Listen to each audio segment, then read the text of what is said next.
que no es necesario presentarlo. La vida que él ha desarrollado a lo largo de estos años son su mejor carta de presentación.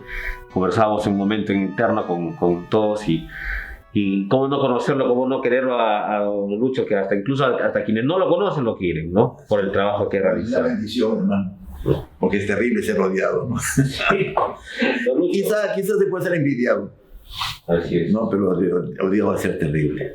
A sus órdenes. Muy bien. Yo quería empezar haciendo una pregunta más que histórica, personal, ¿no? Es una pregunta que usted probablemente es uno de los más prolijos investigadores de Tacna, quien más ha regalado. Usted no solamente le ha regalado libros a Tacna, le ha regalado canciones, le ha regalado obras teatrales, ¿no? La docencia. La docencia universitaria, ha regalado tantas cosas, ha rescatado el material para su historia, ¿no?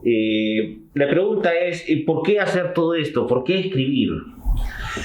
Porque cuando era joven me hice una pregunta. Sé que voy a vivir una sola vida. No voy a tener vidas de repuesto.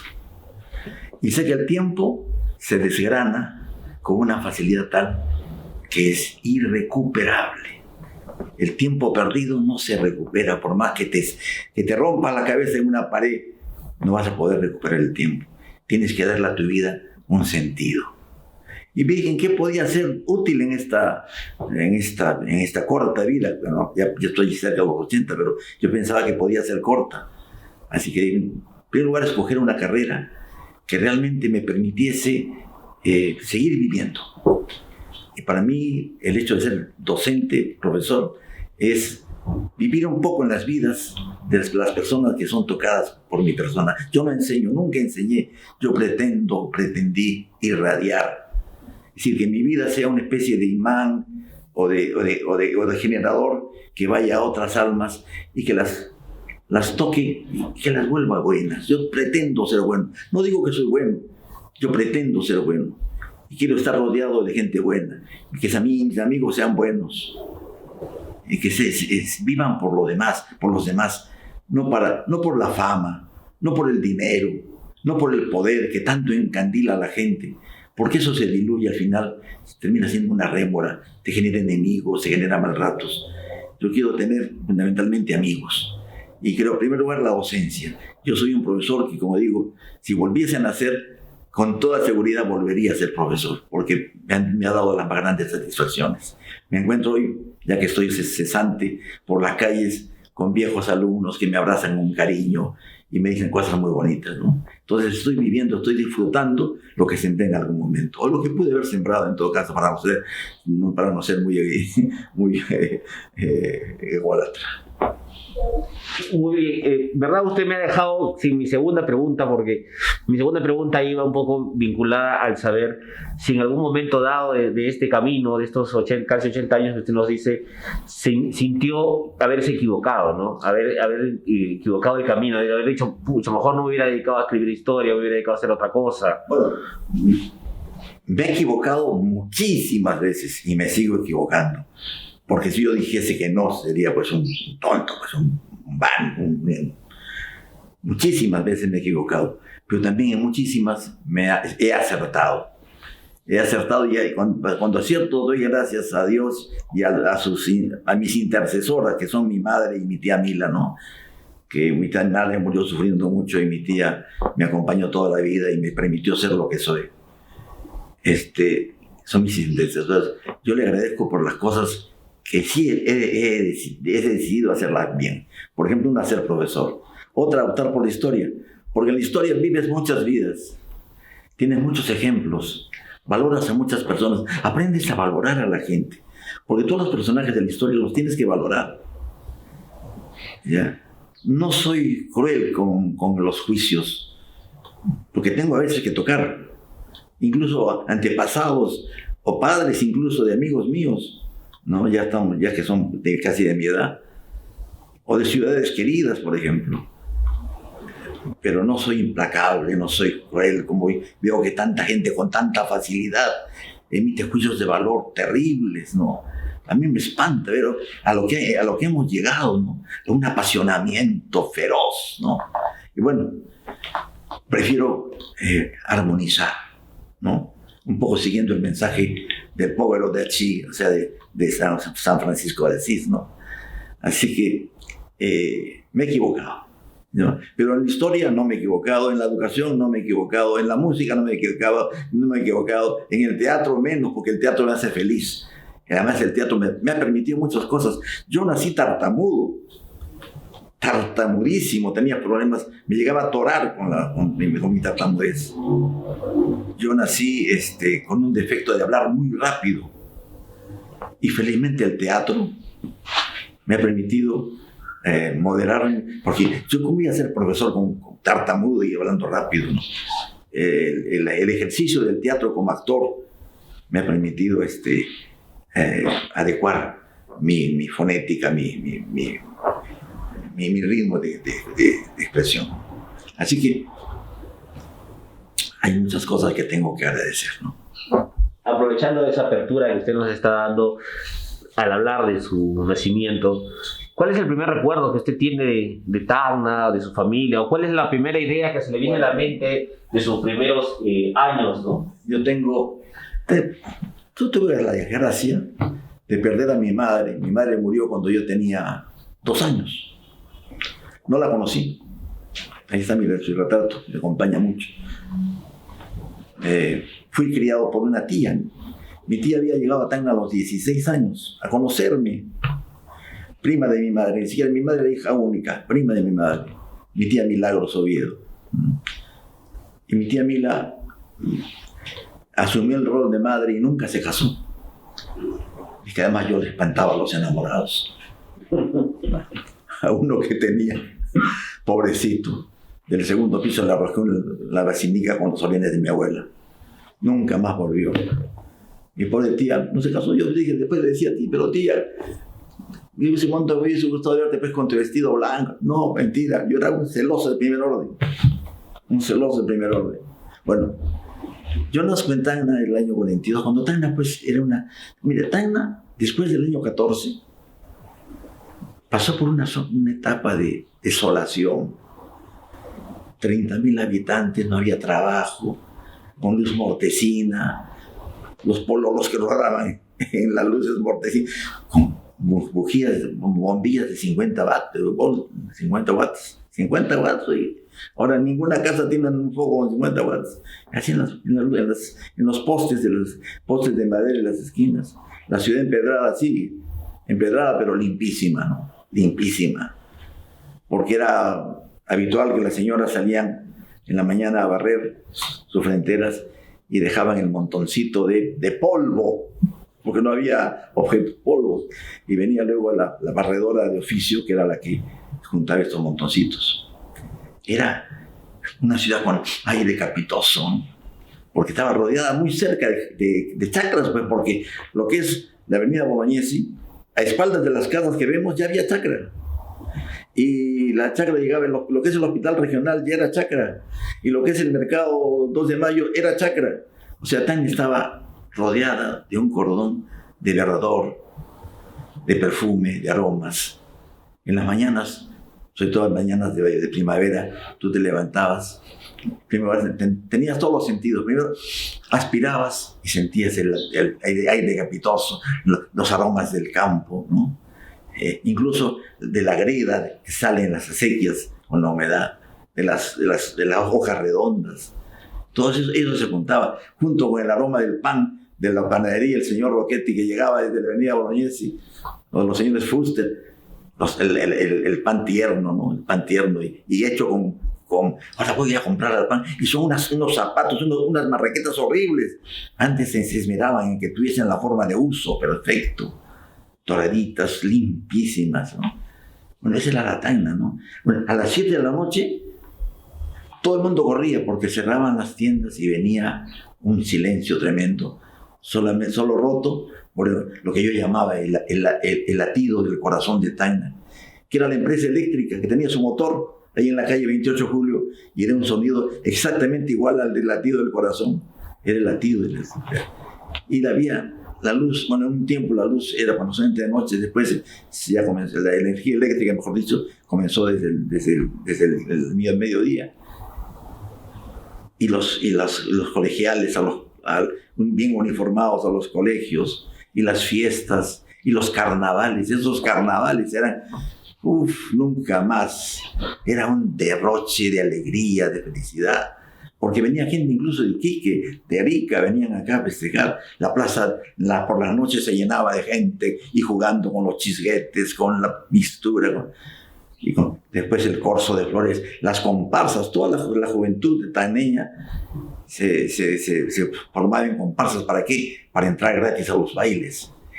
Desde 4 sábados antes del carnaval se hacían los escrutinios para la reina del carnaval, la reina del trabajo, la reina infantil, el rey feo, ¿no? Y el último sábado era el gran escrutinio, ¿no? Y el gran corso, y la coronación que se hacía en el Teatro Municipal, ¿no? Y un caballero muy, muy conocido en Tacna, que era muy amarrete, don Marcelino Bacigalupo, amarrete. Pero en carnavales se compraba cajas de chisguetes y él jugaba y era feliz jugando con los chisguetes. Y bueno, y los bailes, a todo nivel, desde el baile del Club de la Unión, ¿no? del casino de policía, hasta el baile del eléctrico, que era el más popular. La reina del carnaval tenía que ir a todos los bailes. Y también era democrática, pues. Era una ciudad muy democrática. Era muy señorial. Incluso la doméstica era parte de la casa. No había discriminación. Había una armonía social muy grande, ¿no? Hoy, después de los 70s, que fue para mí un quiebre terrible, ya viene esta confrontación, ¿no? Cuando uno tiene más de cerca de 80 años, tú puedes comparar y te das cuenta que en vez de avanzar, hemos retrocedido en lo más importante, que es en la relación humana. Así que también es eso, una ciudad maravillosa.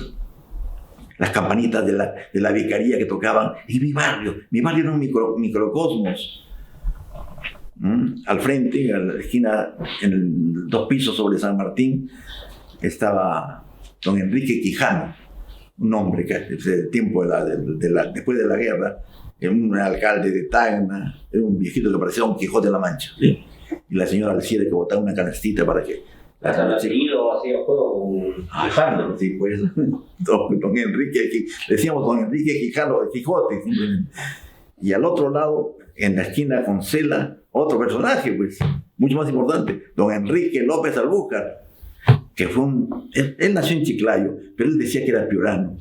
Vino a Tacna, al poco tiempo le entrega, el año 31, y lo agarra tan fuerte Tacna que saca un poemario. Pues mucha gente dice, Enrique López Albújar, novelista, pero ese libro de poemas, Lámpara votiva, es una belleza. Cuando describe el Paseo de la Bandera, pues es la huerta, la pampa sagrada. Así es. Y tras una puerta, te pongo una puerta y un ladrido. Es decir, describe la vida de Tacna con una vivencia que no lo hace ningún tacneño.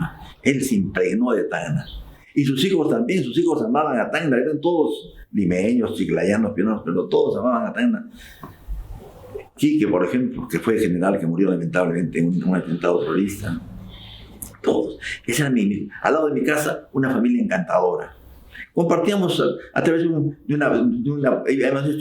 habíamos abierto en una calamina una puerta. Era la familia Fernández, don Ángel Fernández Matasoglio y la señora Elenita, tan bella, una señora que conservó hasta su muerte un cutis perfecto, hermoso, unos ojos lindos.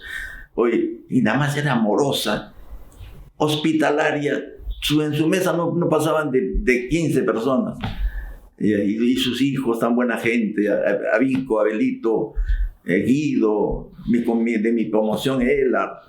Después los mellizos, Cirito, que falleció, y Elidita, que es casada con Descalz, y Ericito, ¿no? ¿Cómo no vivir esa? Al frente la familia Quina, don Régulo Quina, doña Chela Quina, sus hijos, Gaby, Marina, Ondina, Régulo y Quique, ¿no? al frente el doctor Segarra, ¿no? Ese era mi microcosmos. Más arriba los Moarri, más abajo los Hernández, a la vuelta Edgar Emson con su bella hermana Chelita, al frente Oscar Arce. Más abajo, donde es hoy día el archivo, la cárcel de los prefectos. Así que el prefecto tenía hijos menores, venían a jugar al pasaje. En el pasaje jugábamos todo, pues era nuestro pequeño mundo. Qué linda nuestra infancia. Era usted un niño corriendo por un mundo libre, era un niño disfrutando no solamente del mundo, sino recogiendo la sabiduría de hombres que ya estaban bregando o trabajando por tal. Además, como digo, era eso, una relación de todos los sectores sociales, de todas las edades, de todos los sectores de la ciudad, todo era una armonía. Era también una ciudad muy cosmopolita, ¿no? Por los apellidos que se me ha ido nombrando. Pero fue cosmopolita, básicamente, fundamentalmente, antes de la guerra. Bueno, y durante también el cautiverio, ¿eh? Vino mucha gente extranjera. Como digo, el año 14 fue un quiebre para la economía de Tacna, pues. Tacna vivía del arrieraje. El ferrocarril había fortalecido el arrieraje porque venían los vagones llenos de aquí. Llegaron a haber 5.000 mulas en pie entre Tacna y Oruro, ¿no? Hoteles de primera, hoteles hermosísimos, salones de té hermosos, de restaurante. Ya me acuerdo mucho que me contaba una persona el restaurante Reiteri, dice que era, al fondo, un lugar para la orquesta, ¿no? Un orfeón para la orquesta, que había siempre en un restaurante. Mesas de mármol con sillas de Viena, palmeras enanas, cortinaje de terciopelo guinda. Esa era la vida de Tacna. Esa era la vida maravillosa de Tacna, ¿no? En el teatro. Usted sabe que el teatro municipal, la fachada, porque el teatro existe de 1859 dicen muchos, como Sola, que dice que el 70 mentiras. El teatro de Tacna se construyó en 1859. Lo construyó un privado. Claro, era privado. Recién Chile le compra a los descendientes de Cesario Vargas, ¿no? Claro. Le compra el teatro. Pero nació privado. Pero decía un viajero que la fachada de ese teatro era horrible, que parecía una vieja cervecería alemana, ¿no? Y felizmente hay unas fotografías que toman varias vistas de la vieja plaza al poco tiempo después de la peste amarilla, ¿no?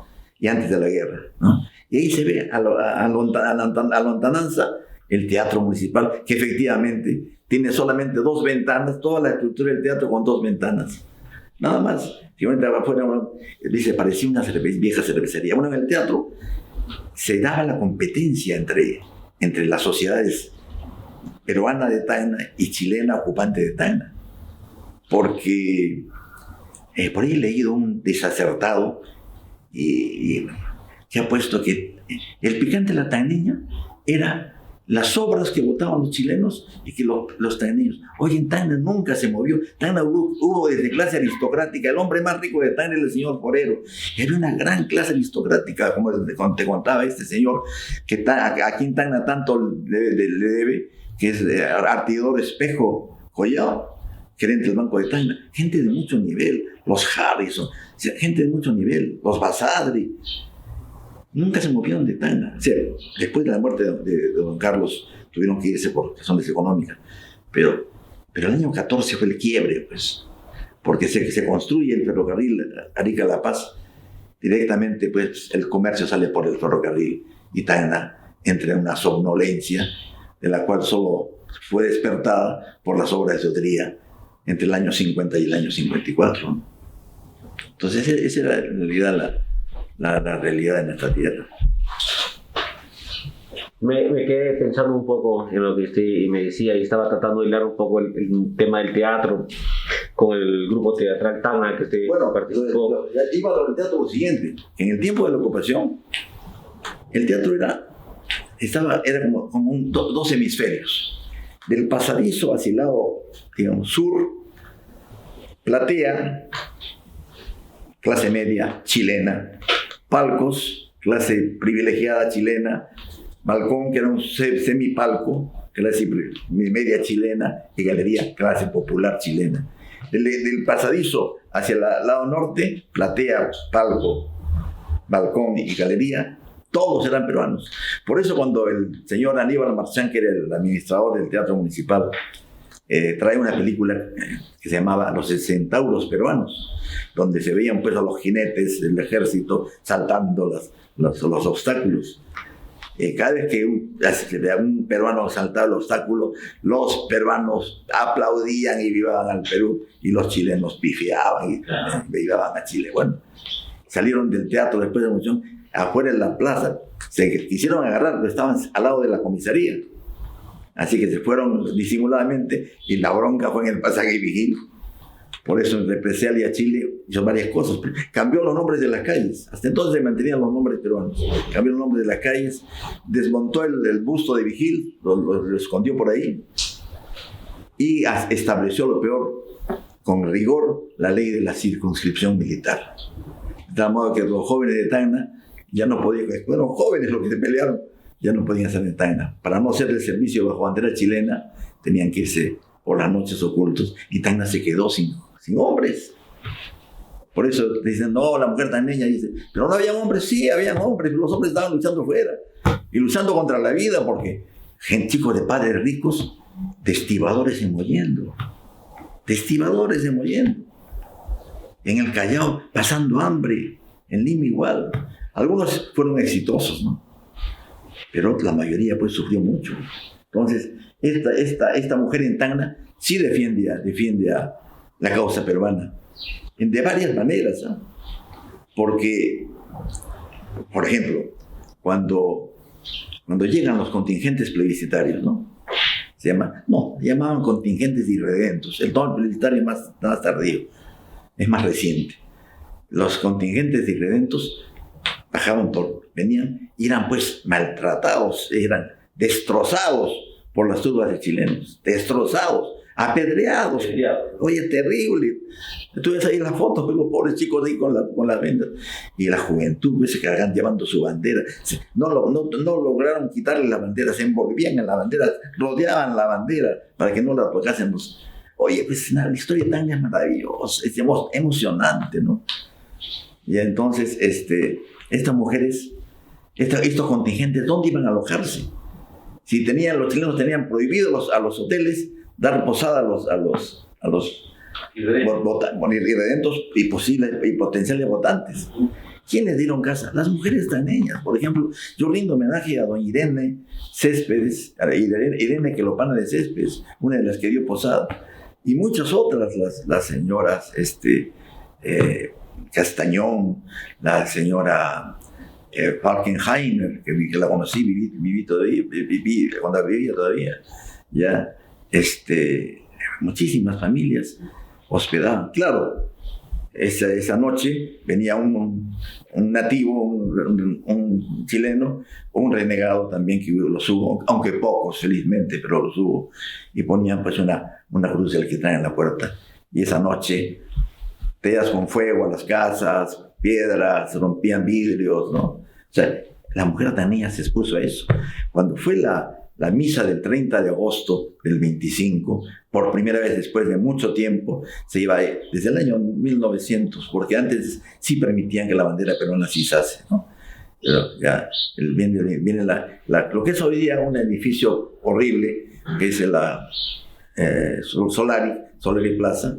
Bueno, es moderno, pero bueno, mejor que otros. Pero bueno, allí está una quinta, la quinta Solari, de un italiano. Este italiano Solari le alquiló la quinta a la Comisión de Límites, porque mientras la Comisión Jurídica funcionaba en Arica, la Comisión de Límites funcionaba en Tacna. El representante peruano era un comandante Ordóñez.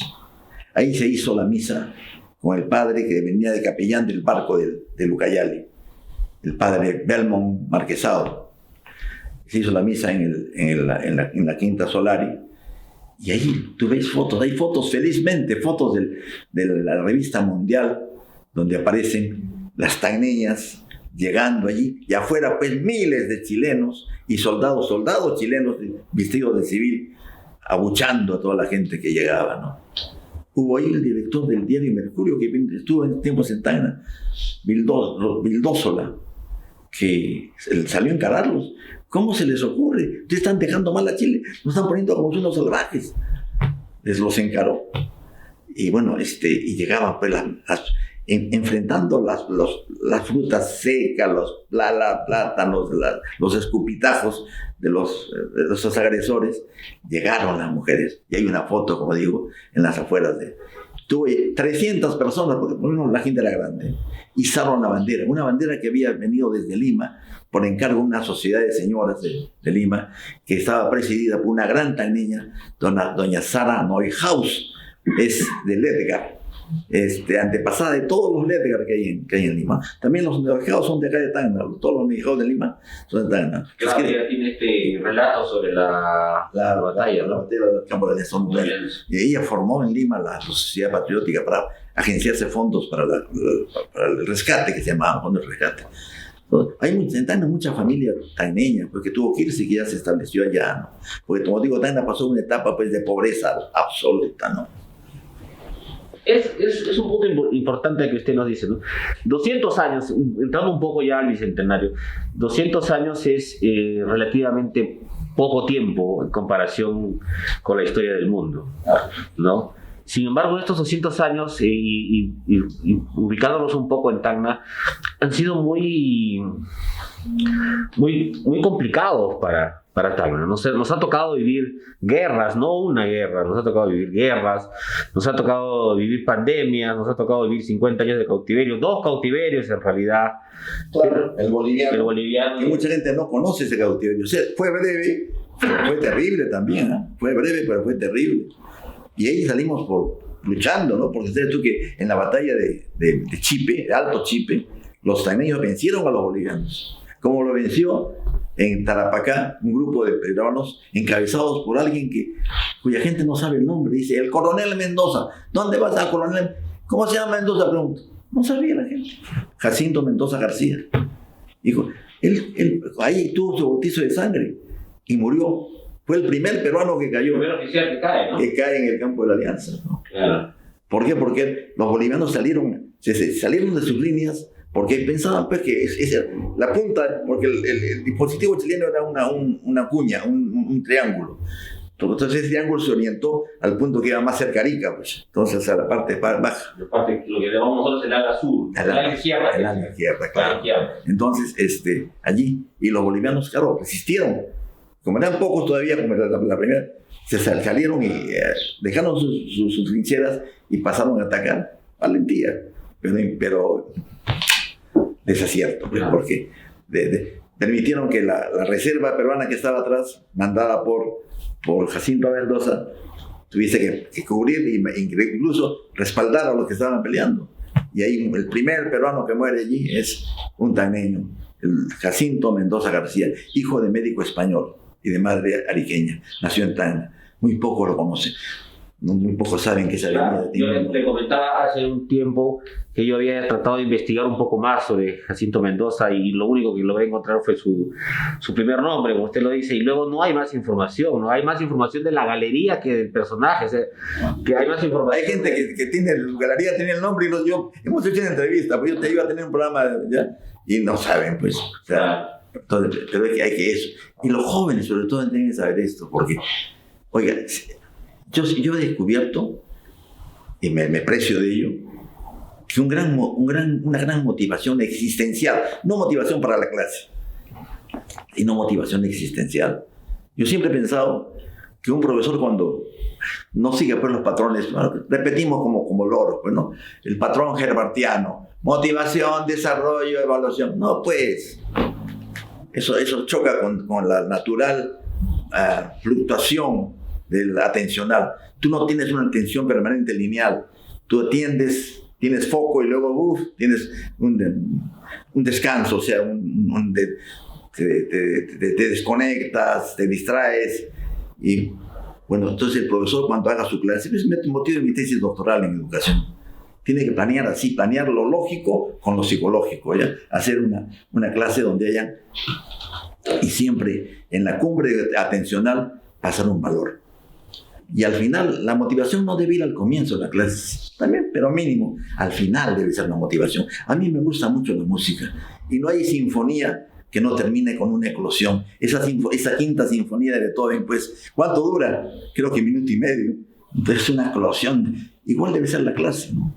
Terminar tu clase y los chicos que salgan, no aburridos de la clase, sino que salgan con alas, con espíritu, con sueños, con propósitos. ¿Sí o no, amigo? Claro que sí. Así era mi clase, ¿no es cierto? Los chicos salían de la clase a comentar afuera, ¿ah? Porque así, por eso digo, para entrar en la historia tiene que ser eso, ¿no? Es motivadora. Cuando fue el bicentenario del levantamiento de Cela, tuve la suerte de ser elegido presidente de la comisión. Y bueno, se hizo un concurso de videos. Y hubo un colegio, CIMA me parece, que hizo pues, un concurso de videos. Y había un jovencito, Adoni Ayala, hoy oficial de policía, lo he visto por acá. Y Adoni hacía de Cela. Cuando iba a hacer la etapa, el momento, la toma de la reunión de Cela en la pampa de la disciplina, y Cela cae del caballo, Adoni se tiró del caballo. Ha podido desnucarse, pobre. Pero estaba pues motivado. Después en el carro alegórico con la bandera. Los chicos son sensibles. Solamente hay que saberlos tocar. Y no estén pues al tanto de los cantantes de moda, de los futbolistas, ¿no? Hay que darles mayores contenidos. Ellos tienen mucho espíritu. Hay que saberlos alimentar con esas tendencias. Interesante, sí, el tema de la educación es primordial. Es fundamental. Y se descuida, lamentablemente. Pues los gobiernos, mire, no tuvimos la suerte de tener un Sarmiento, pues. Argentina, porque es una ciudad admirable. Sarmiento, ¿qué dijo? Gobernar es educar. Y no tuvimos la suerte de Chile de contar con... Vino por Perú, Andrés Bello. Le ofreció sus servicios al gobierno peruano y no lo aceptaron. Andrés Bello venía deseoso de cosas. Se fue a Chile. En Chile fundó la Universidad de Chile, moderna, etcétera, etcétera. Dice, nos ha faltado un hombre. Palma no, pero González Prada tampoco. No han llegado a tener esa trascendencia que tuvo Sarmiento en Argentina, Andrés Bello en Chile, etcétera, etcétera, ¿no? México también ha tenido grandes momentos, ¿verdad? Y así. Muy bien. Yo quería regresar un poco, retomar a la pregunta que estábamos llevando.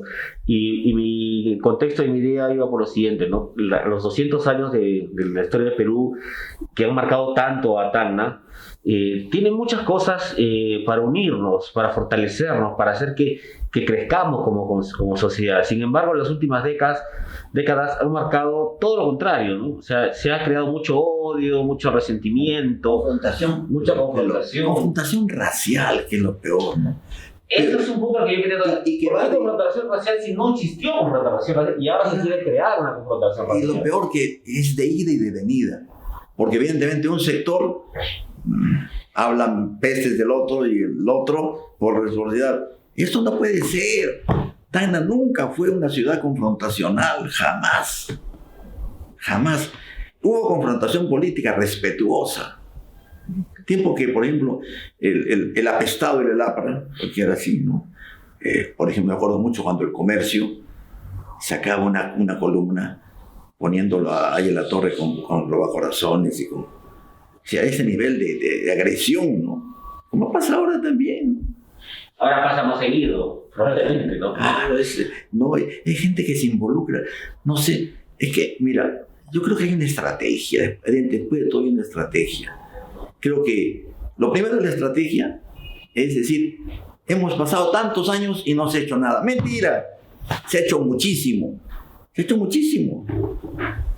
Al seguir muy lejos, cuando yo estudiaba, yo llegué a la universidad en los años, el año 59, 60, y en ese tiempo los estudiantes en universidades nacionales pagaban. Recién en el año 63 viene la gratuidad de la enseñanza universitaria con la ley Sánchez. Antes los universitarios pagaban. Y viene la ley del pasaje universitario y del comedor universitario y de la vivienda universitaria. Oye, yo hubiese querido vivir en esos tiempos. En el tiempo que yo estudiaba, yo pagaba en la Católica 380 soles. Era bastante. Y los de la Nacionales pagaban 210. ¿Solamente cuánto? 90 soles. 90 soles. Pero pagaban. Y por eso el nivel universitario era selectivo. En el Perú habían 5 universidades. En Lima, Católica y San Marcos, o San Marcos y Católica por antigüedad. Porque la UNI era escuela de ingenierías, era escuela de ingeniería. Y así fue concebida, y así fue. Y en muchas partes en Alemania es así. Las universidades son las humanísticas, las otras son técnicas. No pasa nada, nadie.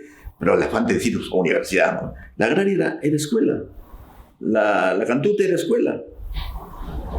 Había Católica en Lima, solamente Católica, y te hablo de los 60, ¿no? Católica y San Marcos. La de Trujillo, la de Cusco y la de Arequipa, y punto. Entonces sí, pues había un decantamiento de docentes. Para ser catedrático, pues había que ser ya una eminencia. Cuando eras una eminencia, recién pasaba a ser catedrático. Por eso tuve los maestros que tuve, pues. Me precio de eso. El nivel de mis profesores, y tienen que haberme impregnado, ¿no? Tienen que haberme tocado, ¿no? Y yo algo de eso debo haber aprendido, ¿no? Yo pues he tenido a Porras de Barrenechea, a Mario Alzamora, a Luis Jaime Cisneros, ¿no? Lo mejor de lo mejor, lo más selecto, ¿no? Pero pues de pronto ahora son 150 universidades entre privadas. ¿De dónde sacar catedráticos? Pues hay un deterioro lamentable en las universidades, ya hay que decirlo. Yo he sido profesor universitario y también soy un profesor que no merecía haber llegado a la cátedra, pero bueno, llegué porque en tierra de tuertos, de ciegos el tuerto es rey. Así que, como me hablas de esta situación, la confrontación social es terrible. Sobre todo cuando está mezclado con racismo, está mezclado con segregación, está mezclado con política desinformada, porque mucha gente... Hay dos cosas de las cuales todo el mundo habla, de fútbol y de política. Todo el mundo se cree con la autoridad de hablar de esos temas. Pero para la política hay que tener mucha capacidad de análisis. Cuando yo veo que se discute en política, por ejemplo, se parte de prejuicios o de una sola información. Se toma una información y se asume que es verdadera. Decía mi maestro Carlos Cueto, otro de mis grandes maestros, que cuando tú recibes una información, tienes la obligación de ponerte en la otra orilla. Esta información viene como un dogma. Ponte en la otra orilla, ¿ya? Y discute con ella, dialécticamente discute con la noticia, y vas a sacar la verdad. Así vas a llegar a la verdad. Sabio, porque yo eso lo he practicado toda mi vida. Otra cosa, la gente no tiene contextos. Toma el dato desconectado de todo su entorno. Pero todo el mundo te habla y te alega de política, y se apasiona de política y te ofende políticamente. Y no tiene contextos. Todo el mundo cree que tiene nivel de polémica política, porque escuchan 4 tonterías y las repiten. No, y por eso los tomadores de decisiones, los que van a manejar las rentas, son gente que no merece estar a ese nivel. Y otro lado, la prensa. La prensa tiene su parte, tiene su culpa, porque ha permitido que mucha gente rehuya la política para no ser, pues, presas de muchos. De un lado, gente que su lujo es acosar, y de otro lado también puede haber un tema de transacción, ¿no? ¿Cuánta verdad en lo que usted nos dice, don Lucho, sobre el contexto que uno debe entender? Yo leí el otro día que la historia es importante porque nos permite saber de dónde venimos, de dónde somos. No se puede hacer patria sin historia, ¿no? Y hablando de educación, cada día se enseña menos educación, los colegios ya no quieren, incluso hay una propuesta de sacar a la historia como curso. Ya la sacaron hace tiempo. Ya la sacaron por pedacitos. Oiga, es que lo que pasa... Pero en las universidades tampoco se discute, tampoco hay debate sobre nuestra realidad nacional. Yo quisiera un día los jóvenes que hoy día están en la universidad, sacarlos de acá y mágicamente llevarlos a una universidad de los 50. me gustaría para que vean cuánta diferencia hay. No es que nos esté, pues, echando loas, no. Es que la verdad, la cátedra era algo sacramental. Era un honor, ¿no? Era un honor. Muchos grandes profesionales culminaban su trayectoria, su trayectoria existencial alcanzando la cátedra. O sea, ya eran profesionales de primera línea. Pero ahora no pasa eso, pues, lamentablemente. Cualquiera es catedrático, lamentablemente. Bueno, ahora hablando un poco de la historia. Yo creo que ¿por qué? Porque la historia lamentablemente se enseñaba muy mal. La historia era ¿Se enseñaba o se sigue enseñando mal? Se sigue enseñando mal. Bueno, te hablo cuando la historia existía como curso, ¿no? Como curso. Yo estudiaba toda historia del Perú y toda historia universal, ¿eh? Porque de primero prehispánico completo un curso, segundo conquista de colonia, tercero emancipación, cuarto república y quinto historia de la cultura. Historia universal, primero, segundo, tercero, cuarto y quinto historia universal. Es decir, ahora, pero lamentablemente era una historia muy informativa. Yo creo que pienso que la historia es mucho más que eso. Para mí la historia, miren ustedes, ¿eh? Es una categoría existencial, así, categoría existencial. El hombre tiene muchas categorías existenciales. Por ejemplo, una de ellas es la espacialidad. Tú tienes que estar, cuando estés en un sitio, tienes que estar con referentes o un referente espacial. ¿Qué pasaría si en este instante, por una obra de magia, te aparezco en el centro de Japón y tú no hablas inglés ni japonés? ¿Qué haces? Salvo que seas de una orden exotérica que haces un signo y vas a tener una ayuda, ¿no? Pero sí, ¿qué harías? ¿Por qué? Porque te falta referencias espacial. ¿Qué pasa si la gente que cae en un avión en la selva? Hay que tener referencias espaciales. Hay otras categorías, la categoría, por ejemplo, de educabilidad, que el ser humano necesita ser educado hay referencias, muchas categorías, eso lo ves mucho en Ortega y Gasset.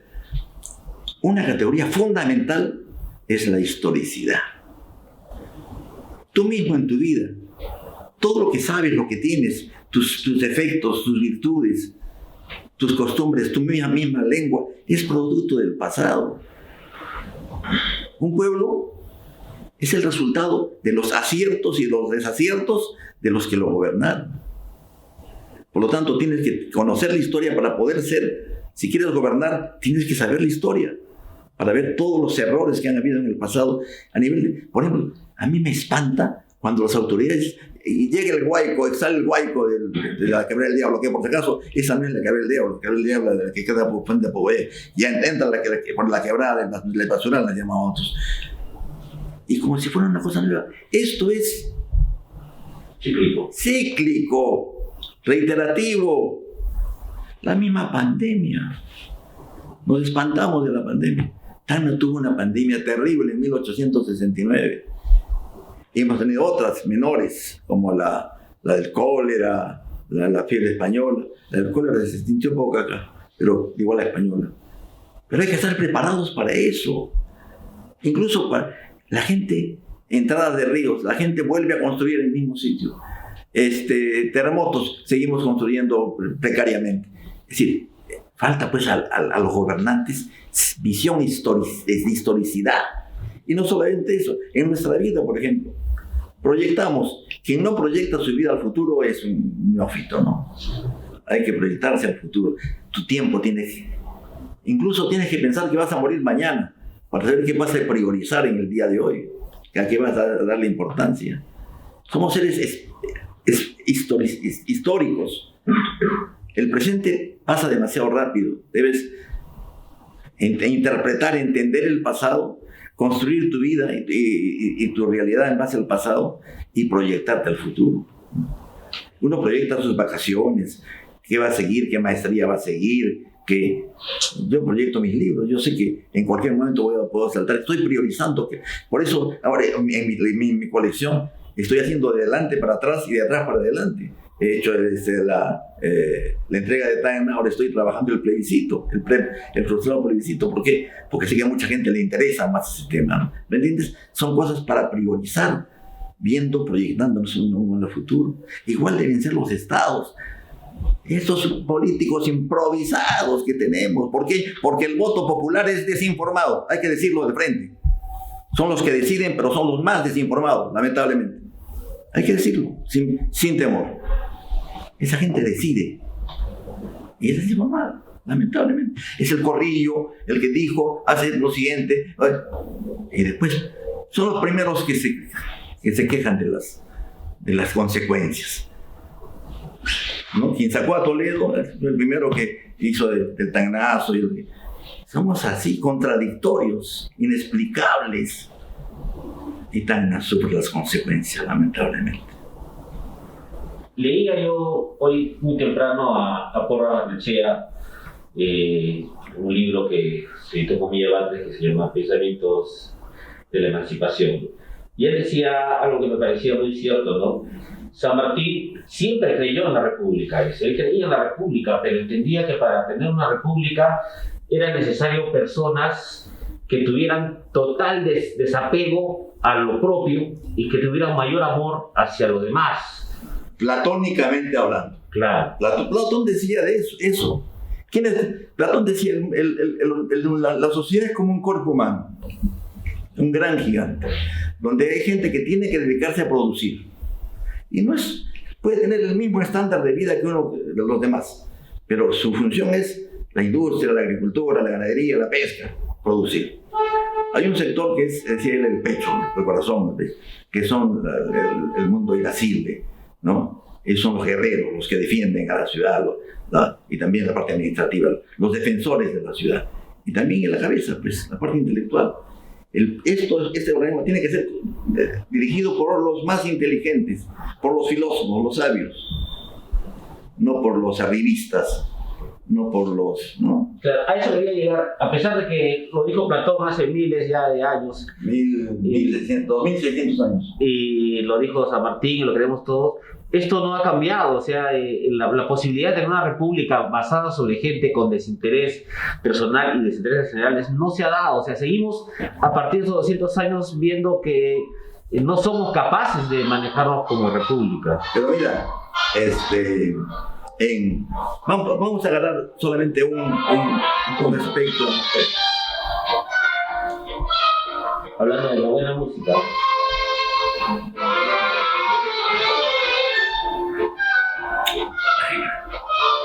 Perdón. No se preocupe. Ya lo pegué. Hablando de esto, antes los alcaldes no eran rentados, eran designados, y tampoco eran elegidos, no eran rentados y eran designados por el presidente de la República. Entre las personas más, no digamos más pudientes, ni mucho menos, las personas más prestigiosas, más respetables, más reconocidas de la ciudad, ¿no? Que lo sabía, pues, porque hay gente que teniendo dinero pues, puede ser generosa, ¿no? Entusiasta, ¿no? El dinero no lo hace ni más ni menos, ¿no?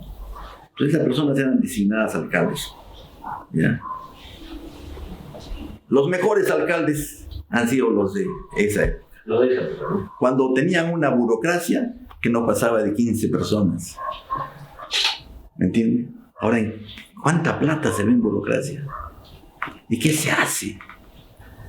Es que eso, pues, es que cuando uno maneja los conceptos clásicos, ¿no? Que eso no, que uno aspira, pues, ¿no? De los derechos, etc.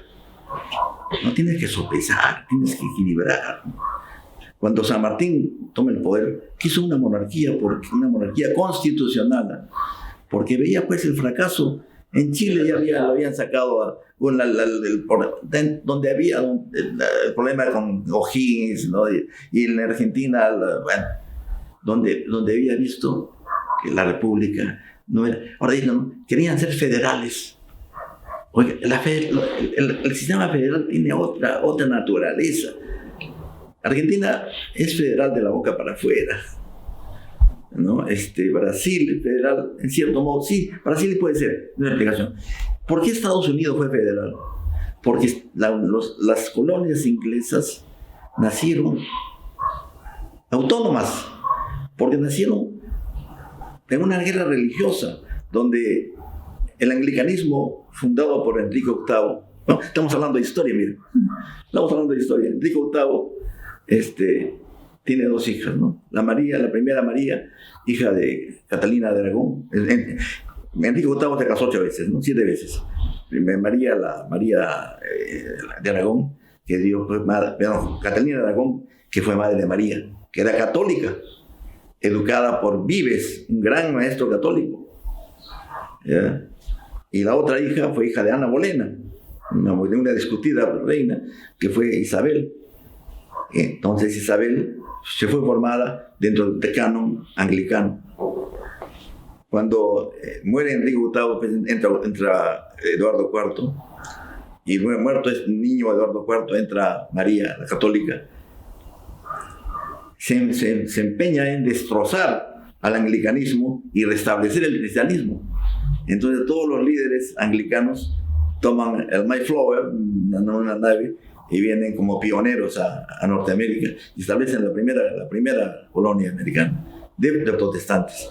Pero cuando muere María y ingresa Isabel, con el nombre de Isabel I, restablece el anglicanismo, y ahora quienes tienen que salir volando son los católicos, y fundan al lado fundan Maryland, la patria de María, el país de María. Y entramos, no hay competencia, hay una palabra maravillosa que se llama emulación. Un católico, un cristiano católico y un cristiano protestante no se enfrentan, porque son cristianos. Un cristiano no puede enfrentarse. Entonces se emulan. El protestante quiere ser más cristiano que el católico, y el católico incluso se llegan a apoyar, a ayudar, ¿no? Por eso ese país ha crecido. Ahí está ese país fue federal por eso, porque nacieron diferentes. Tenían sus parlamentos, sus estados, nacieron así, y luego pues ya se fueron extendiendo. Pero su raíz fue federal. El caso de países que hemos sido recontra unitarios, porque la colonia tenía un centro de poder y eran unitarios, quieren ser federales, ¿entienden? Y ahora los departamentos son regiones. ¿Para qué entonces? Yo pienso que hemos puesto la carreta, primero la carreta y de atrás los caballos. ¿Por qué? Porque hemos comenzado a hacer regionalización política y administrativa, más no de lo más importante, de proyectos integradores. Antes de ser regiones, debíamos plantear qué proyecto puede integrar a Tacna, Moquegua y Arequipa. Qué gran proyecto, no un proyecto de ADF0, un gran proyecto. Entonces ese proyecto se tiene que ir, estructurando la región. Eso falta, sino que la gente tiene la cabeza así de pequeñita y no se le ocurre cosas. Seguimos, repetimos, queremos traer nuestra legislación, pero los que son abogados, todas estas cosas que se han creado últimamente, Defensoría del Pueblo, todo copiado de España, ¿no? Un copy pega y sin procesarla, sin analizarla, cuál es nuestra psicología, nuestra idiosincrasia, porque cada pueblo es diferente y tiene que crear sus instituciones a base de su realidad. La realidad prehispánica, que aún prevalece en el mundo andino, tiene instituciones de una sabiduría extraordinaria que debían ser analizadas, aplicadas y normadas. Tenemos cosas maravillosas. Bueno, pero pasa así, lamentablemente. Así es. Don Lucha, tenemos ya casi 1 hora de entrevista. No me digas. No queremos mucho agotarlo, pero no me quiero ir sin hacerle algunas preguntas. No te olvides que soy profesor. Así es. Y a veces tenía 4 horas seguidas. Ya estoy entrenado para eso. Muy bien. Quiero hacerle algunas preguntas cortas, también con algunas respuestas cortas, pero que no dejen escapar las ideas principales que usted va a tener sobre ellas. Me voy a poner a escoger un poco, entre uno u otro. A ver, vamos a ver qué sale de este juego. ¿San Martín o Bolívar? Ninguno. ¿Por qué? ¿Por qué?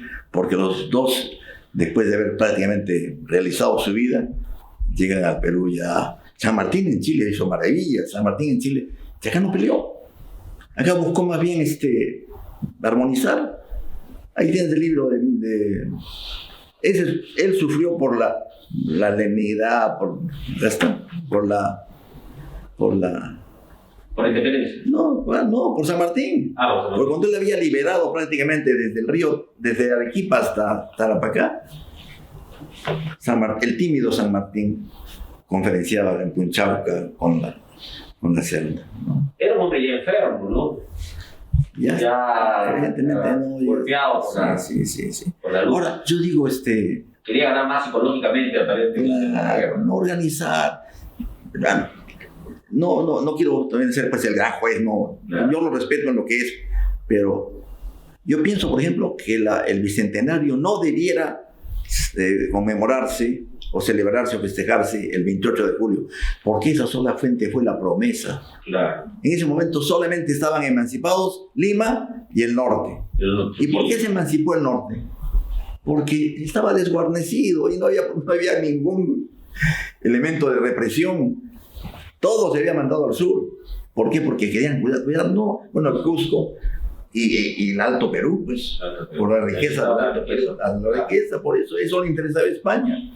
Desguarnecieron el norte y pues acá se levantó el Chiclayo. Claro, no tenían fuerzas represivas. Y bueno, pero la verdadera fecha debe ser el 9 de diciembre. Ojalá que entonces esta maldita pandemia haya terminado. Se refiere a la batalla de Ayacucho. La batalla de Ayacucho, pues. Ahora, en Tacna ni siquiera Tacna se emancipa porque Cusco y Arequipa no aceptaron la capitulación. Claro. No lo aceptaron. Porque eran zonas de gran poder político, ¿no? Claro. La audiencia de Cusco no, fue muy tarde establecida. Si no hubiésemos tenido realmente un sur del Perú y un norte del Perú separados, ¿no? Y Arequipa, pues, es una ciudad prestigiosa, culta, ¿no? También era fidelista, las dos eran fidelistas, recontra realistas. Bueno, Melgar es un caso, claro, pero la mayoría eran realistas.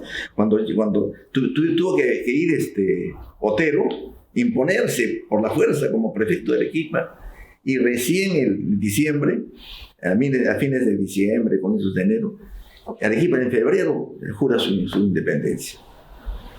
Y entonces se nombra la prefecto de Arequipa Otero, y Otero nombra su prefecto de la provincia que pertenecía a la intendencia de Arequipa, que era la provincia entonces se llamaba Arica, pero era Tacna, la capital.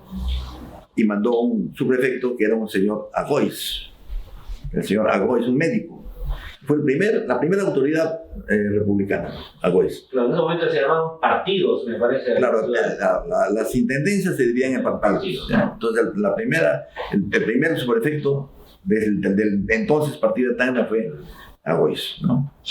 Y entonces, yo por eso digo, entre San Martín y Bolívar hay mucha... Claro, Bolívar fue más bien militar. Pero más que Bolívar, Sucre fue su mano derecha en cuanto a la parte bélica, ¿no? Era en una relación de Caín y Abel, claro. Sucre era el Abel, ¿no? Claro. Pero claro, los dos tienen sus grandes méritos, pero la independencia, al fin, hicimos los propios peruanos, los próceres peruanos, Leía yo hoy a Hugo Neira un artículo y él decía que la independencia del Perú se había logrado en los campos de batalla, pero no necesariamente la sociedad quería ser independiente. O sea, se había logrado la independencia con la guerra, ¿no? Pero no socialmente. O sea, la gente estaba muy conforme con... Pero si eso lo ves en la literatura, ¿no? Había un curita que... ahorita no me acuerdo el nombre. Los curas tuvieron mucha intervención en la formación de la República, ¿no? Y hubo curas realistas, que fueron muchos, pero también hubo curas patriotas, evidentemente, ¿no? Vigil fue un cura patriota. Una Pizarro fue un cura patriota, ¿no? Entonces, hay un cura que dice, un verso dice, ¿no? Hemos cambiado mocos por babas. O sea, pasar de la república ¿por qué? Porque los primeros años de la vida republicana, las guerras civiles y todo esto, vino pues una decepción. La gente es muy proclive a decepcionarse, se decepciona muy rápido. Por eso uno de los artificios de la gente que quiere imponer caudillos, tendencias políticas, es uno, como te decía, estaba hablando, decir, como que nunca no se ha hecho nada, que el país no ha avanzado nada. Mentira, hemos avanzado muchísimo. Muchísimo hemos avanzado, y puedo decirle algunas cosas. Segundo lugar, es buscar lo que se llama un bête noire, o sea, la bestia negra, ¿no? El chivo expiatorio. Siempre, desde las dictaduras del siglo XVII en Europa, siempre buscar la bête noire, o sea, el chivo expiatorio, para que toda la gente concentre su odio y poder manipularlo, ¿no? Es decir, es gente que odia porque en las zonas bête noire, pues la bête noire, los chivos expiatorios que hacen que esa masa se vuelva más manipulable, más sometible, más susceptible a ser manipuladas, a ser sometidas, ¿no? Y así, cosas así que pasan. Y como te digo, la historia peruana es eso. Uno revisa la historia peruana. Oye, somos tan versátiles, tan ubicuos, tan poco consistentes, que es una lástima. Basadre lo decía. Basadre era muy prudente. Yo soy muy tosco, ¿no? Basadre era muy prudente, pero trató esto con mucha reiteración, Era demasiado prudente a veces. Muchos lo juzgan por eso, por no denunciar. Bueno, lo hizo, pero lo hizo de una manera muy elegante. Denunció, pero de una manera muy elegante, ¿no? Y también es bueno eso, ¿no? Porque, como digo, otros son panfletarios. Sí. Hay ideólogos que son panfletarios. Yo no quiero un panfletario, prefiero una persona que hable con razones. Es preferible construir que destruir. Claro. Además, es su proyecto. Basadre decía, el pasado, ¿no? El presente y el futuro, ¿no? Por ejemplo, Perú, problema, pasado y posibilidad, futuro, ¿no? Aprovechando esto, no sé si tenga lógica lo que le voy a preguntar, pero a mí a veces me cuesta. Quería preguntarle, ¿Basadre o Porras Barnechea? Son dos campos diferentes, pues. Además, ¿quién lo trajo a Basadre a Tacna en el plebiscito? Porras, eran grandes amigos, sino que cultivan dos campos diferentes. Eran casi generacionales, ¿no? Pero luego Porras era más maestro que Basadre. Basadre, pues, como él tenía voz baja, nunca tuvo mucho interés en la docencia. Él más bien en la investigación, por eso fue más bien bibliotecólogo que académico universitario, ¿no? Ahora, tiene grandes alumnos, pero más bien más que en el aula, en el gabinete de trabajo, ¿no? Ahora, Porras, pues, era casi un novelista, creo yo. Cuando escribe, uno piensa que está leyendo una novela, ¿no? La historia del Perú, ¿no? Bueno, era el monstruo sin genio, porque ha investigado en los archivos. Era un tipo muy dinámico. Don Jorge era más analítico, el otro era pues él tenía sus luces y sus sombras, ¿no? O sea, Barnechea era más del mundo, me pareciera, más... Claro, sí. Ha disfrutado más de todo. Cuando eran mis clases con Porras, había que ir tempranito al aula a sentarse. ¿Usted llegó a ir a su casa a estas conversaciones? Yo lo tuve muy poco tiempo de profesor, porque luego se fue como canciller de la República, ya dejó el aula. Pero las pocas horas, creo que tenía pues un mes de maestro. Yo tuve la suerte de conocerlo. Tenías que sentarte en un comienzo, conseguir la clase comenzaba a las 5, tenías que ir a las 3 a comprar carpeta, porque se llenaba gente de la calle, iba por las ventanas, a full de gente de fuera, porque sus clases eran pues una obra de teatro, se lucía, tenía una oratoria, hablaba muy bien el castellano, las pronunciaba fuerte, y gesticulaba, era un maestro para... Te voy a hacer una pregunta, creo que va a ser la más difícil que le voy a hacer. No por el fondo, sino por la idea de pensar en esta respuesta. Su libro favorito. ¿Con qué libro usted diría, si se van a destruir todos los libros, que eso nunca esperemos que pase? Hay una película de eso, una película de ciencia ficción. Una obra que me impresionó muchísimo fue Marcel Proust, La Cherchée del Temps perdu. En busca del tiempo perdido. Ese libro me encantó. Otra obra que me encantó fue Los Miserables de Víctor Hugo. Todo contra el cura, el padre. De dos o tres, no creo que sea uno, ¿no? Ya. Pero el primero es En busca del tiempo perdido. Otro libro importante es La ayuda mutua de Kropotkin, también me encantó. Las lanzas doradas de Gustave Pietri, un gran escritor. Son novelas. Gustave Pietri es fantástico. Tiene ensayos también, ¿no? No, te preguntaba, son novelas, o sea, de corte novelar. Sobre el libro, porque dentro de ellos, o sea, más se ha ligado a la literatura que a un libro de historia, por ejemplo. Sí, Ortega y Gasset, por ejemplo, La rebelión de las masas, sí, también me gustó mucho. Y ahora, una pregunta, igual en el mismo corte. De todos los libros que usted ha escrito, su libro favorito, ¿cuál es el que usted dice, este es mi engreído, el que más logrado, el que más satisfacciones me ha dado? Tú pregúntale a un padre, ¿a cuál de sus hijos quiere más? ¿Qué te va a decir el padre? A todos. A todos. Todos tienen su historia.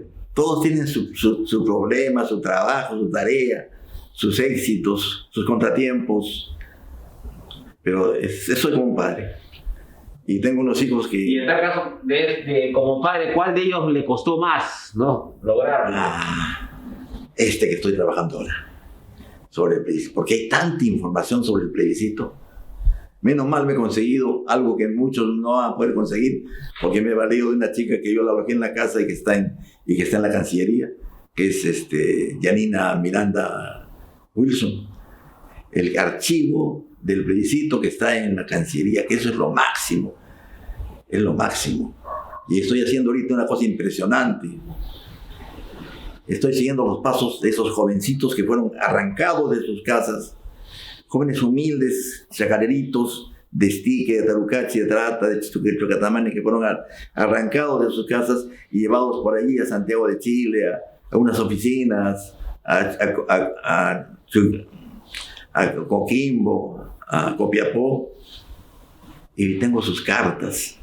Las cartas que mandan son para llorar, de emoción, de pura emoción, son para llorar.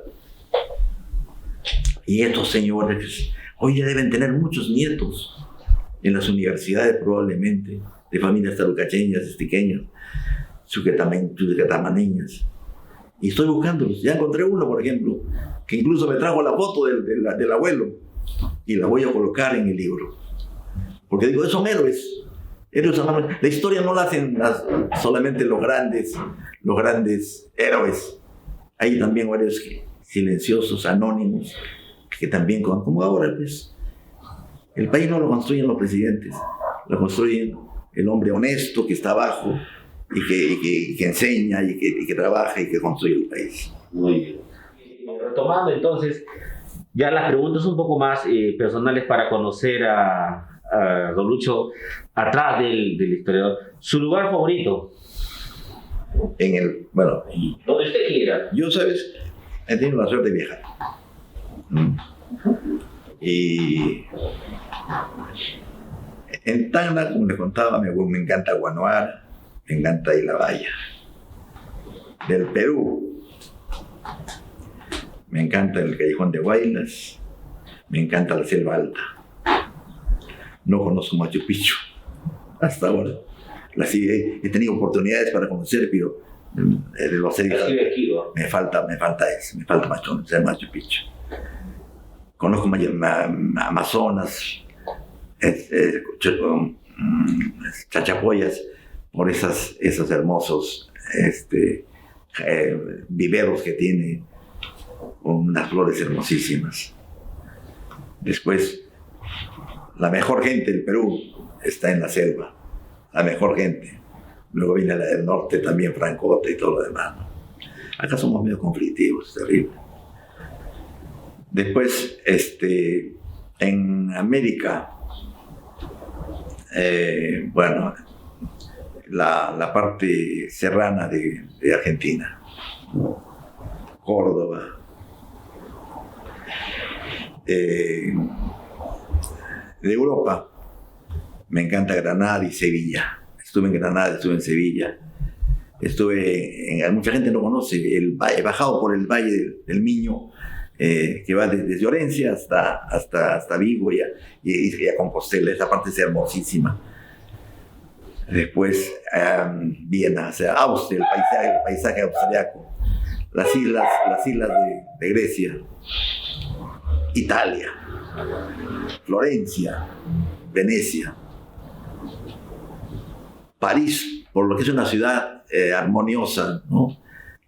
Las avenidas van de la Magdalena al Congreso, una gran avenida, del Arco del Triunfo al Arco de las Tullerías, es decir, todas las ciudades del mundo tienen encantos. Y aquí en Tacna, en este pedazo de tierra que es nuestro corazón, me gusta mucho la parte esta que llamaban antes el Parque Pinto, le llaman los chilenos. Eso lo hicieron los chilenos. Acá, la parte final de la Avenida Bolognesi. Acá, antes de llegar al lo que nosotros llamamos la Alameda Antigua. La Alameda Antigua, que es la más reciente, porque se hizo muy tarde. La Alameda de arriba es una Alameda. Mire, ya es todo al revés. Ya nosotros creemos que esa es la parte antigua. No, esa parte estuvo despoblada hasta el año 1910 más o menos. Ese año se hace un lindo jardín. Y que además fue esa pileta que pareciera que tiene dos cisnes o dos gansos. Sí. Todo eso se hizo en esa época. ¿Qué representa? Siempre me he preguntado.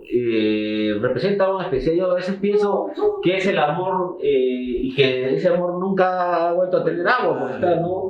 No, pero tenía agua. Últimamente la han descuidado los alcaldes, pero tenía agua. Además, ese era un jardín botánico. Ese es el nombre correcto, ¿no? Ah, sí. Vicente Dañino y un profesor, Angulo Yuridi, lo convirtieron en un jardín botánico. Y era el sitio social, pues, cuando habían las fiestas, se hacían allí, los cachimbos ahí tocando con los cachifos, con sus bandas ahí, la banda del Carampangue, por ejemplo, y las damas con vestidos largos, con sus sombrillas, paseando, tomando gaseosas, horchata, helados, ¿no? Y paseando por ahí. Hay una cinta de eso que está ahora en proceso de trabajo. Hay muchas maravillas. Es un lugar hermoso. Y los callejones, pues, los que fueron callejones de Tacna, que eran mis lugares predilectos, ¿no? Toda la gente que tiene más de 75 años ha sabido que lo que en Tacna eran los callejones. Qué pena, ya no han hecho calles ahí, ya no. Claro. Sí, pues. Bueno, Lucho, queremos agradecerle en tal caso esa siempre disposición que tiene usted de recibirnos a nosotros, transeúntes de este mundo, de esta vida. No, por favor. No. Están haciendo una gran obra de difusión, cosa que yo nací pues en la época en que no había redes sociales. Entonces yo no entro por ese campo. Me complica, no, además me hace perder tiempo. Porque hay tan buena gente que tengo, y aprovecho para decirles que me disculpen. Me mandan frases tan lindas, pero comienzo a responder. Yo no respondo con gracia, ¿no? Tengo que decirle por lo menos unas 20 líneas, ¿no? Y entonces ustedes comprenderán, yo estoy jugándome el tiempo para terminar mi colección. ¿Verdad? Gracias. Infinitas gracias por esta entrevista, mi querido amigo. Y a tu grupo también, con toda la asociación. A la asociación. Mire, la asociación se crea porque comprendemos que el mejor tributo o homenaje que se puede dar a quienes están haciendo algo por la historia es continuar con el camino. Y nosotros estuvimos mucho tiempo esperando de que sean los historiadores, que sea la Universidad Jorge Basadre de Groma, que lleva el nombre que lleva por alguna razón, que sean las otras universidades que existen en Tacna quienes hagan esa labor, ¿no? Y durante muchos años hemos visto un silencio constante y permanente, entonces por eso salimos a hacerlo. Nosotros somos abogados, administradores, contadores, no somos historiadores de profesión, pero sí somos amantes de la historia, por así decirlo, ¿no? Está muy bien eso. Y lo estamos haciendo con ese gusto, sí. Y tenemos el orgullo ahora de estar con usted, ¿no? Bueno, don Lucho, ¿usted tiene todavía ejemplares a la venta de sus libros? Sí, tengo por lo menos en una regular cantidad los tomos 9, 10 y 25. De los demás, tengo una persona que los tiene y que, claro, porque ya son poquísimos los que quedan, ya tienen un valor que sobrepasa los 100 soles, ¿no? Muy bien. Sí. Entonces, igual nosotros vamos a ver la forma para apoyarlo, para hacer esa venta. Siempre en las redes, la última vez que publicamos, incluso nos llamó mucho la atención, jóvenes quieren poder visitarlo, conocerlo, hablar con usted. Con mucha. No, pues mi casa para llena de juventud. A mi casa llega gente todos los días y yo lo recibo con mucho, porque claro, ya soy cesante, ya no tengo obligación. Claro, mi obligación ahora son los libros, pero yo trabajo en la noche, porque yo casi me amanezco. Pero usted es un ser nocturno, noctámbulo en actílope. Sí, soy trabajador. Entonces, cuando gusten, tienen mi casa, no tengo ni al contrario. Yo cada día si conozco a un amigo es un enriquecimiento. Muy bien, don Lucho, muchísimas gracias. Para mí siempre ha sido un placer. Yo le voy a ser sincero, de joven tuve mucho miedo en acercarme a usted, en acercarme incluso al señor Freddy Gambetta y otros, porque pensaba que iban a hacerme caso. Es lo que me pasó con Basadre. ¿No? Yo Basadre lo veía en Lima, en las grandes conferencias, ¿no? Las conferencias que en ese tiempo pues, la vida cultural de Lima era fantástica, ¿no? Ahora no, ahora solamente interés el fútbol. En ese tiempo había un gran interés cultural. Las obras en las calles que hacía Roca Rey, las conferencias en Entrenú, las conferencias en la Casa de la Cultura, o teatro en varios lugares. O sea, aquí tenías Lima era pues un foco cultural. ¿No? Ahora ya no, pues ahora en Lima no hay nada. Y entonces iba a las conferencias y lo veía Basadre con la señora Chabuquita, siempre en una cuarta, quinta fila. Nunca le gustaba lucirse en la primera fila. Era un hombre muy modesto, muy grande, como todos los sabios, muy modesto. Y yo decía, pues me acerco, no, ¿cómo va a acercarse? Es una galaxia, es la galaxia más lejana, yo soy un pobre mortal acá, ¿qué voy a hacer? Cuando Basadre, mira, yo estuve en Lima 5 años viéndolo ahí, cuando vino, lo conocía en Tacna gracias a un gran hombre de Tacna, con Guillermo Ausarce. Me dice, pero ¿cómo se le ocurrió a Lucho? ¿Cómo no me dijo? Ahora, el hombre más sencillo del mundo, ¿no? Después me empezó a haberlo conocido. Yo pude haberlo conocido en el año 60, 61, 62. Lamentablemente, por esa modestia, no lo pude conocer. Lo conocí, como digo, recién en el año 69, 70, ¿no? Y hicimos una gran amistad. Descubrí pues, un hombre extraordinario. Sus libros eran maravillosos, pero él era mucho más. Muy bien. Creo que nos hemos quedado con muchos temas por hablar. Me gustaría de repente otro día. Sí, vamos a hacerlo, porque tema de conversación hay mucho. Sí. Me gustaría un día que hablemos de grupos de Tacna, por ejemplo. Claro, también puede ser. Sí. Vamos a hablar. Entonces, o de la lectura, porque. O de la lectura, siempre. Yo lamentablemente, de comencé a escribir mi historia, leo muy poco de cosas generales. Tengo que leer periódicos, libros de historia, pero la literatura que a mí me encantaba. Yo soy ahora un analfabeto. Tengo un desfase del año 1985. Que le doy prioridad pues, al documento, al papel, al periódico viejo, al documento de archivo, ¿no? Muy bien. Bueno, vamos cerrando esta entrevista. Muchísimas gracias, don Lucho. Y nos vemos seguramente. Antes de cerrar, no sé por qué. ¿Qué le diría usted a todos nuestros seguidores, a todas las personas que lo siguen por estos 200 años? Los 200 no son un recordar, para mí son un comenzar. Qué lástima que estemos en estas circunstancias. Me parece, a veces hablo de un castigo divino por nuestra veleidad. Hay un comenzar reconstruyendo, una reconstrucción personal, personalizada de tu entorno. Te encuentras con gente violenta cada rato, pero hay que superarlos, y no porque los adoctrines o como que te pongas de ejemplo, no. Tiene que haber un compartir poco a poco para ir ablandando, ir pacificando este país, encontrando una verdadera ruta. Las ideologías son menos importantes que el ser humano, que tu propia libertad, tu propia decisión y tu propia realización. Muy bien. Entonces, esta ha sido nuestra entrevista con don Lucho Cabañaro. Muchas gracias a todos. Esperamos volver a vernos en otro día con don Lucho o con otra parte de la historia de Tacna. Gracias.